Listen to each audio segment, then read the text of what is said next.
Imagine a little cabin nestled high in the mountains. Think tall pine trees, crisp, clean air, and a sky full of stars at night. This wasn't just any cabin. It was special. It had big windows to let in lots of sunlight, a cozy fireplace for chilly evenings, and a big porch perfect for watching the sunrise. But this cabin wasn't a vacation home.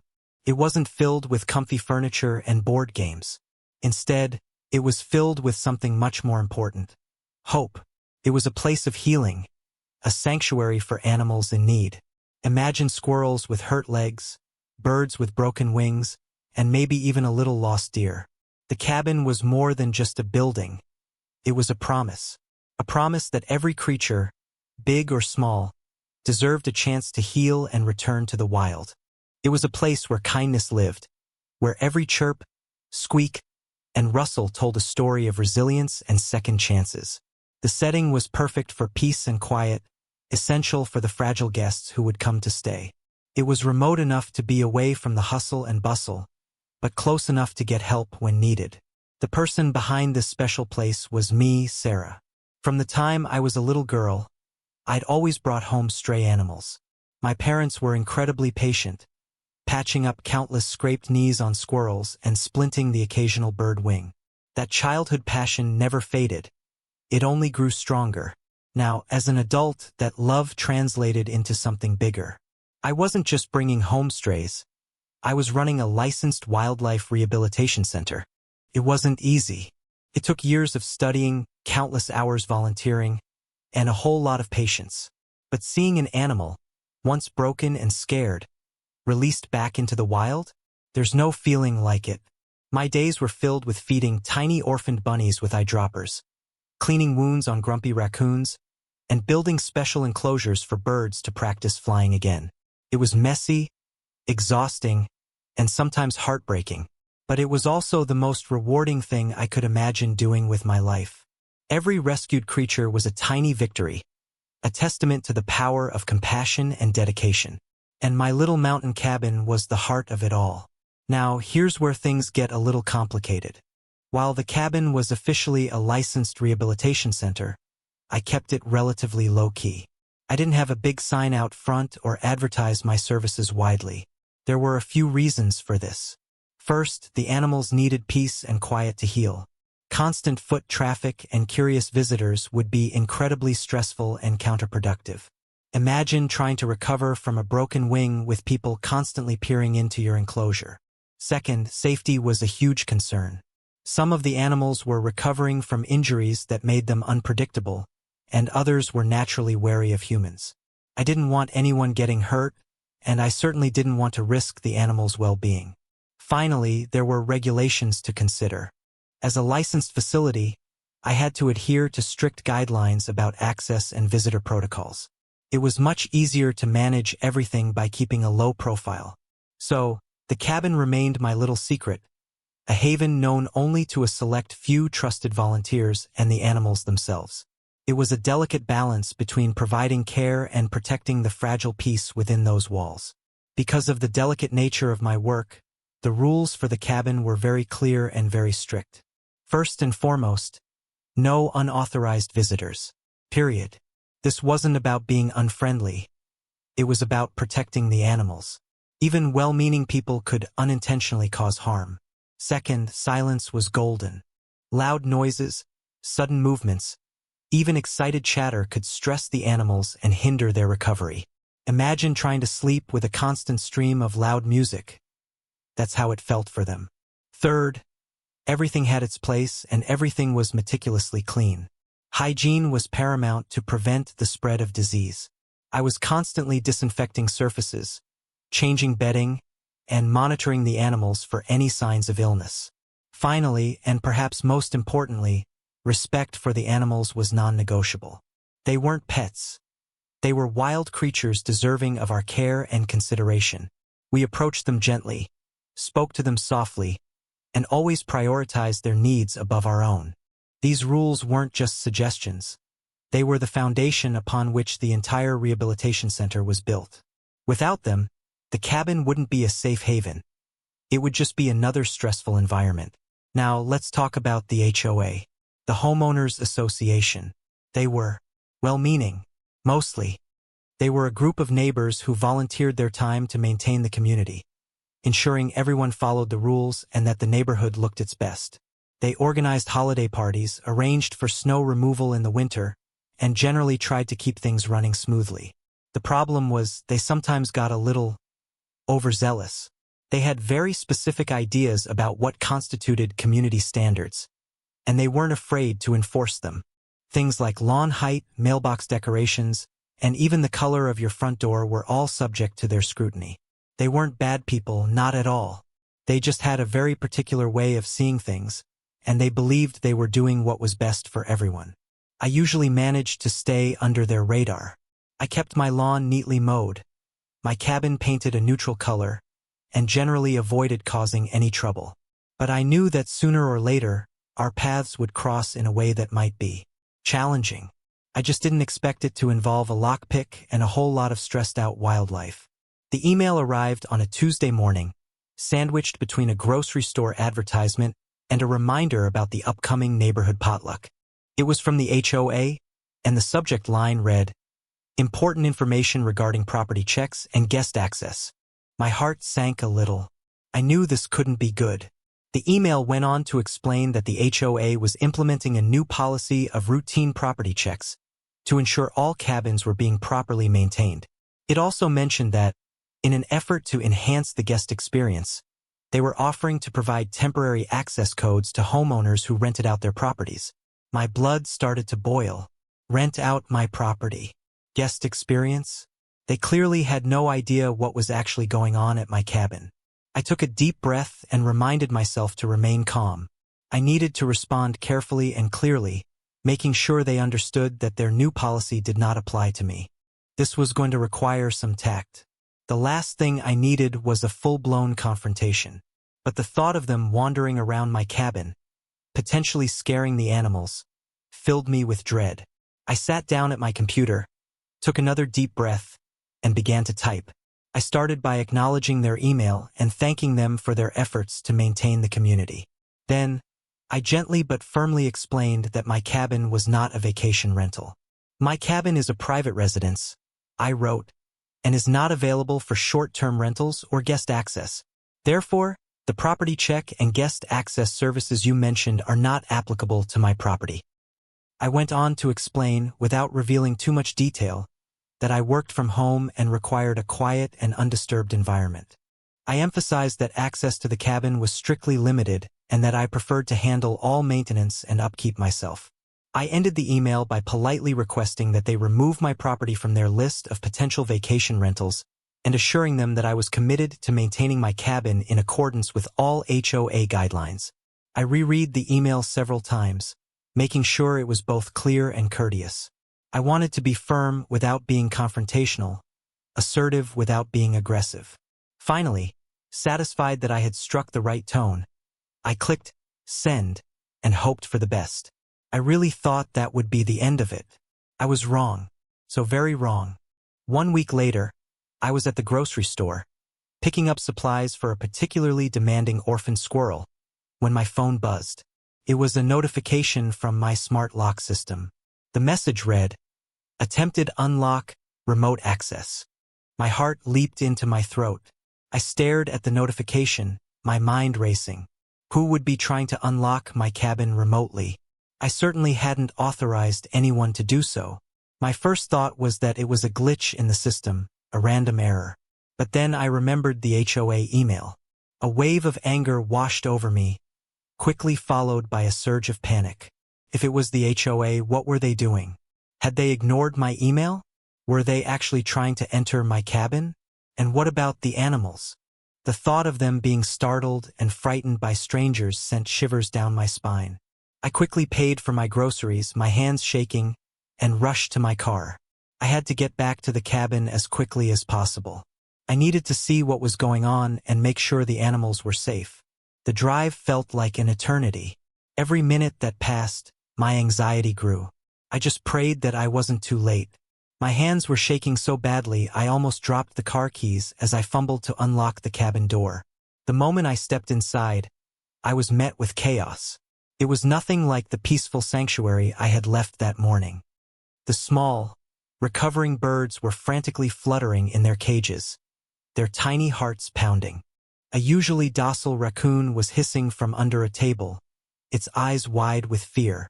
Even the orphaned deer, normally calm and gentle, was pacing nervously in its enclosure. My heart sank. The animals were clearly terrified. The air was thick with the scent of spilled food and overturned bedding. It looked like a small tornado had ripped through the cabin.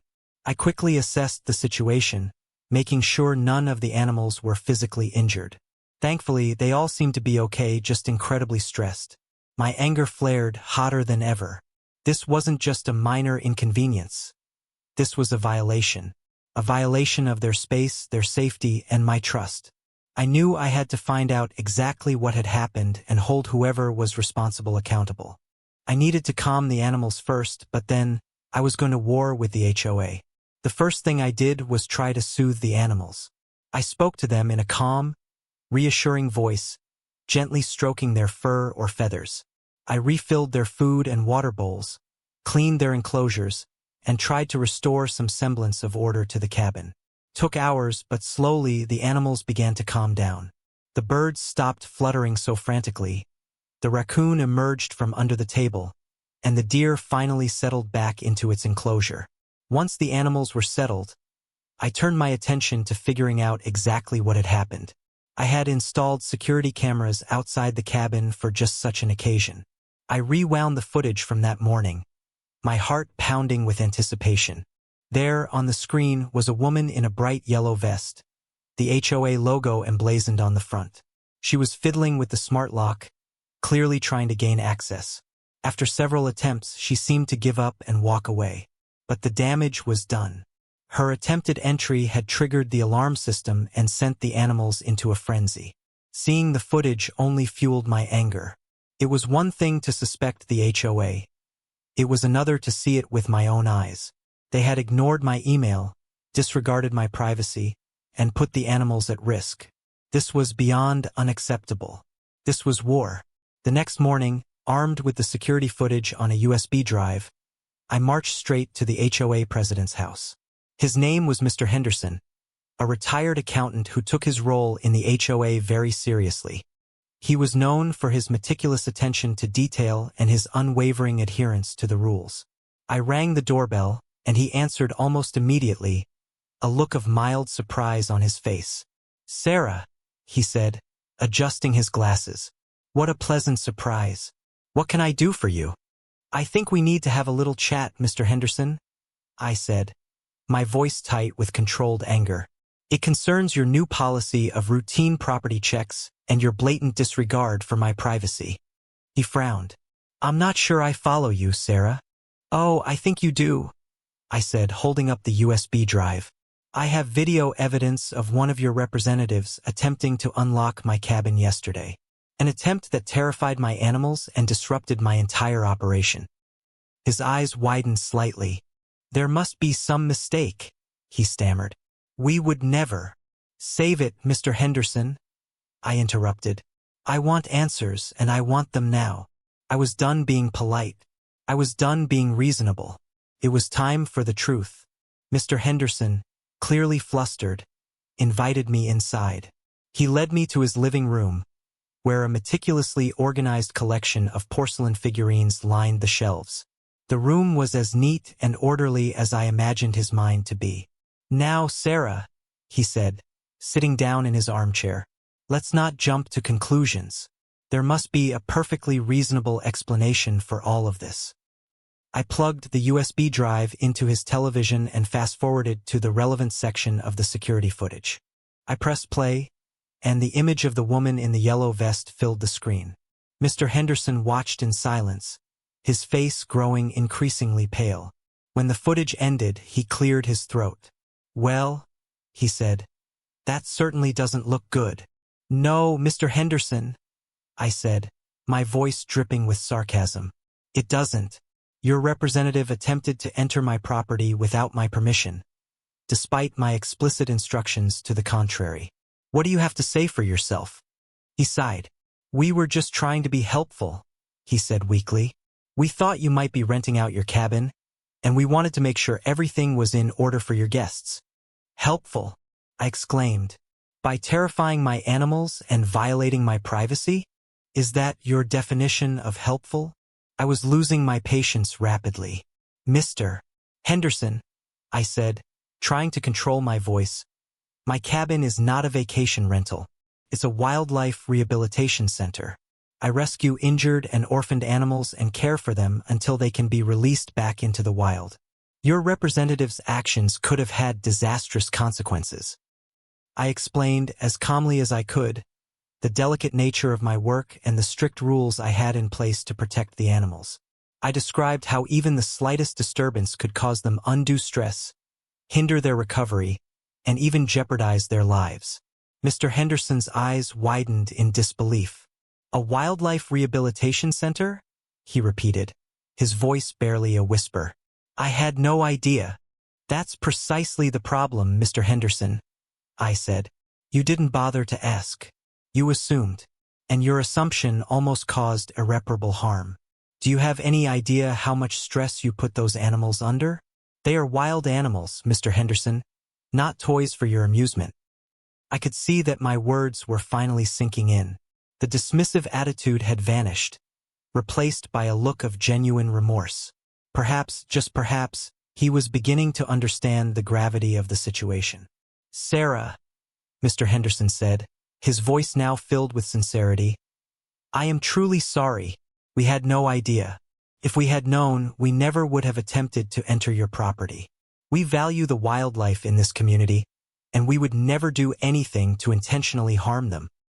He paused, looking genuinely contrite. "I understand that our actions were misguided and caused distress to the animals. I assure you it will never happen again. We will implement a new system to flag properties with restricted access, and we will make sure that all HOA members are aware of the sensitive nature of your work." I looked at him, trying to gauge his sincerity. I could see the remorse in his eyes, the genuine regret on his face. I knew that he was, at heart, a good person, albeit one who was sometimes a little too eager to enforce the rules. "I appreciate that, Mr. Henderson," I said, my voice softening slightly. "But I need more than just your assurance. I need a formal apology, and I need it in writing. I also need to know what steps you will take to ensure that this never happens again. The animals deserved that much, at least." "Of course, Sarah," Mr. Henderson said, nodding eagerly. "You deserve that and more. I will personally draft a formal apology and deliver it to you by the end of the day. I will also present a detailed plan at the next HOA meeting outlining the new procedures we will implement to prevent similar incidents from happening in the future." He stood up and extended his hand. "I hope that you can find it in your heart to forgive us, Sarah. We truly didn't mean any harm." I hesitated for a moment, then shook his hand. "I appreciate that, Mr. Henderson," I said. "I'm willing to give you the benefit of the doubt, but I will be watching closely to make sure that you follow through on your promises. The well-being of those animals depends on it." I left Mr. Henderson's house feeling a mixture of relief and exhaustion. The confrontation had been draining, but I was satisfied that I had made my point and that the HOA was finally taking the situation seriously. Now, all that remained was to wait and see if they would keep their word. And, of course, to continue caring for my rescued creatures, who were still a little shaken but slowly returning to their normal routines. The cabin was quiet again, and that was all that mattered. True to his word, Mr. Henderson delivered a formal apology that evening, a carefully worded document expressing the HOA's sincere regret for their actions and acknowledging the sensitive nature of my work. It was accompanied by a handwritten note, reiterating his commitment to protecting the wildlife in our community. At the next HOA meeting, Mr. Henderson presented a detailed plan for implementing a new system to flag properties with restricted access. The plan included a revised property database, a mandatory training session for all HOA members on the importance of respecting privacy and wildlife, and a clear protocol for handling properties with special circumstances. The other HOA members, initially surprised by the situation, were largely supportive of the new measures. They understood that the animals' well-being was paramount and that it was crucial to avoid similar incidents in the future. The meeting ended with a unanimous vote in favor of the new plan, solidifying the HOA's commitment to protecting my little rescue shelter. It was a victory not just for me, but for the animals. It was a victory for common sense and compassion. And it was a reminder that even the most well-meaning organizations can sometimes benefit from a little bit of education and a whole lot of empathy. With the HOA situation resolved, I could finally focus all my attention on the animals. They were still a little skittish, jumping at sudden noises and clinging to me a little more than usual. But with each passing day, they grew more confident and relaxed. I spent hours talking to them, reassuring them that they were safe and loved. I played soft music to soothe their nerves, and I made sure their enclosures were extra cozy and comfortable. I also implemented some additional security measures, reinforcing the windows and doors and installing extra cameras. I wanted to make sure that nothing like this could ever happen again. Slowly but surely, the cabin returned to its peaceful state. The birds began to sing again, the raccoons started to play, and the deer regained its gentle demeanor. It was a testament to their resilience, their ability to heal and to trust, even after being subjected to such a traumatic experience. And it was a reminder of the importance of the work I was doing, the difference I was making in these animals' lives. It was a reminder of why I had dedicated my life to protecting these vulnerable creatures, one rescued animal at a time. The experience with the HOA, as stressful as it was, taught me a valuable lesson: the importance of advocating for those who cannot advocate for themselves. The animals in my care were completely dependent on me to protect them, to speak for them, to ensure their safety and well-being. And I realized that I couldn't be afraid to stand up for them, even if it meant challenging authority or risking conflict. It also reinforced the importance of clear communication. While I had tried to keep a low profile, I realized that it was equally important to communicate the nature of my work to the relevant parties, such as the HOA. Had I been more proactive in informing them about the Wildlife Rehabilitation Center, the entire incident might have been avoided. Moving forward, I resolved to be more open and transparent about my work, while still maintaining the privacy and security of the animals. I decided to install a small, discreet sign outside the cabin, identifying it as a licensed wildlife rehabilitation center. I also planned to reach out to the local community, offering educational workshops on wildlife conservation and responsible coexistence. I wanted to create a community that valued and supported my work, rather than one that viewed it with suspicion or indifference. In the end, the story had a happy ending. The HOA learned a valuable lesson about respecting privacy and the importance of communication. The animals recovered from their ordeal and continued to thrive in their safe haven. And I, in turn, emerged from the experience stronger and more determined than ever to continue my work. The little orphan squirrel, the one I was buying supplies for when the whole thing started, was eventually released back into the wild. Watching him scamper up a tree, his tail held high, filled me with an overwhelming sense of joy and accomplishment. It was a reminder that even in the face of adversity, even when things seemed impossible, hope could always prevail. The raccoon, after a few weeks of rehabilitation, was also released, scampering off into the woods, ready to start a new chapter in its life. And the deer, after its broken leg had healed, was returned to its herd, bounding away with newfound freedom and grace. Every release was a celebration, a testament to the power of compassion and the unwavering spirit of these incredible creatures. And every day, I was reminded that even the smallest act of kindness can make a world of difference. The world needs more kindness. Now, as the sun sets over the mountains, casting long shadows across the valley, the cabin glows with a warm, inviting light. Inside, the rescued animals are nestled comfortably in their enclosures, safe and secure. A new batch of orphaned bunnies are being bottle-fed, their tiny noses twitching with contentment. A newly rescued hawk is perched proudly on a branch, its keen eyes scanning the surroundings. The windows and doors are reinforced, the security cameras are vigilant, and a small, discreet sign hangs outside, announcing the cabin's true purpose. The HOA's new system is in place, ensuring that no unauthorized visitors will ever again disrupt the peace of this sanctuary.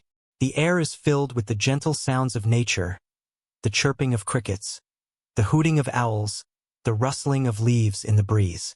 It's a symphony of life, a testament to the healing power of nature and the unwavering dedication of those who care for its creatures. And as I sit on the porch, watching the stars twinkle in the night sky, I know that everything is right with the world.